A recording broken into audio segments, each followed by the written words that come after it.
अस्सलामुअलैकुम दोस्तों, ये वीडियो है आपकी गाड़ी के रिमोट की।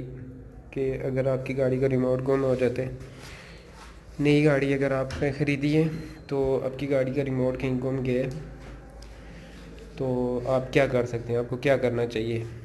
अच्छा, जैसे कि जब आप न्यू गाड़ी परचेज़ करते हैं तो आपको दो रिमोट मिलते हैं और साथ में एक उसके साथ छोटी सी चिप मिलती है। ठीक है, अभी ये आप सामने देख सकते हैं, ये GR है टोयोटा की न्यू। इसके साथ ये दो रिमोट हैं और ये दो रिमोट और इसके साथ एक छोटी चिप होती है। इस चिप का मेन मकसद ये होता है, ये चिप जो आपको साथ देते हैं इसके बैग पे नंबर लिखे होंगे और ये इसका मेन मकसद ये होता है कि अगर फ़र्ज़ किया आपकी गाड़ी के दोनों रिमोट कहीं गुम हो गए तो आप ये चिप इंडस मोटर को देंगे, क्योंकि ये जो गाड़ी है ये टोयोटा की गाड़ी है।